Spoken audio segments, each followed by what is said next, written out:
Hey, what's up, and welcome back to Interpreting the Scares. Today we're taking a look at Creep 2, which follows up on the first movie, and it also stars Mark Duplass.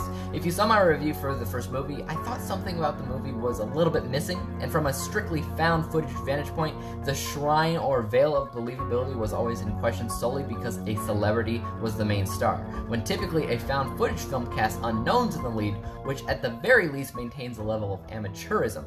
These are, or at least should be, average, everyday men and women that begin to experience crazy things, and because they're not famous nor experts in cinematography, the outcome of what they film is amateur and sloppy, but that's the point.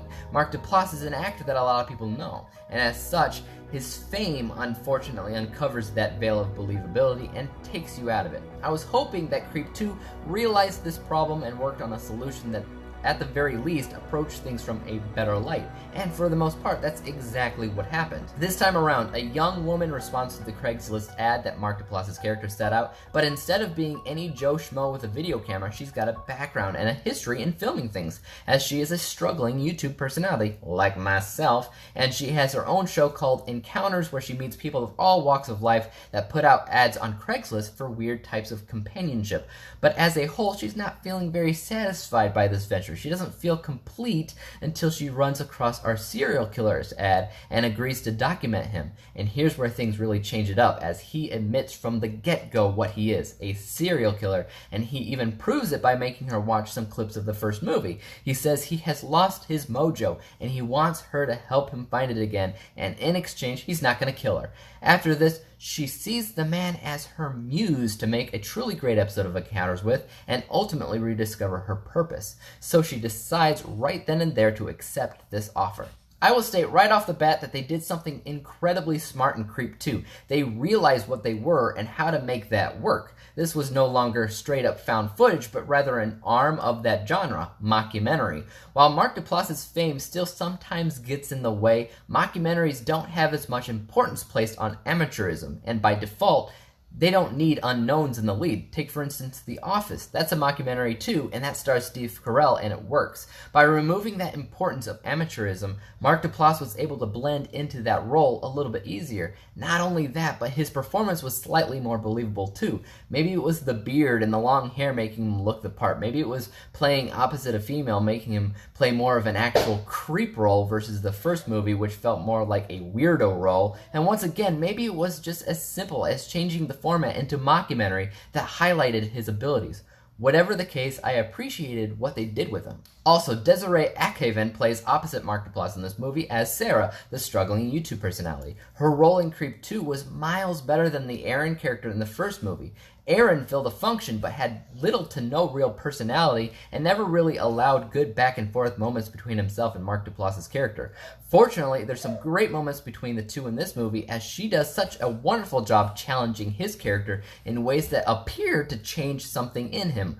Plus, the mystery surrounding her character and what she actually thinks about all of this is always a great driver of the plot, because apart from challenging each other, there's a ton of mirroring aspects in this film as well.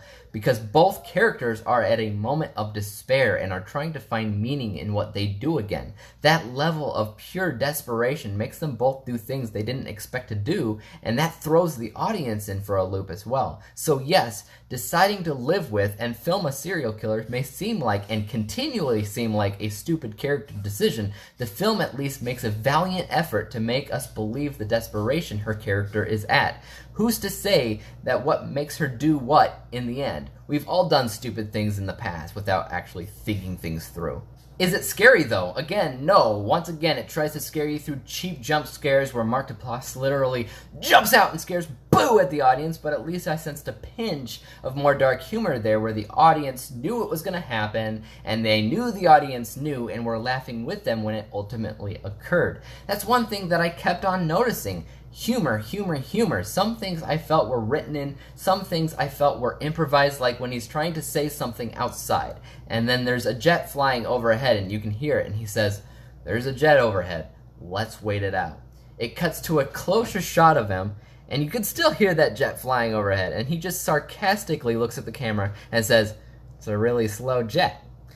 That is the Mark Duplass I know, and I honestly loved when the movie had just these little subtle moments like that that just lightened the mood and made me chuckle a little bit. But when all of these things add up, it makes the audience think a little bit, not just about what's going to happen next in the movie, but also wonder if people really do get themselves into these precarious situations, especially with Craigslist, which still freaks me out.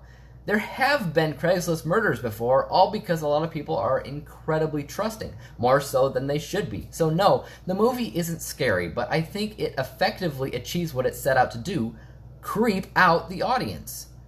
I gave this movie 74%, 74 out of 100 possible stars. If I were to give this a letter grade, I would be giving it a C, which is miles better than the first film, which I rated 44%, which is an F. Guys, tell me what you thought about Creep 2 in the comments down below. And as for YouTube, you know what to do. Subscribe to my channel if you like what you saw and would like to see more like it. Hit that thumbs up, as it really does help me out. And of course, don't forget about that little bell icon, which helps notify you when I come out with my next review. But until then, peace out!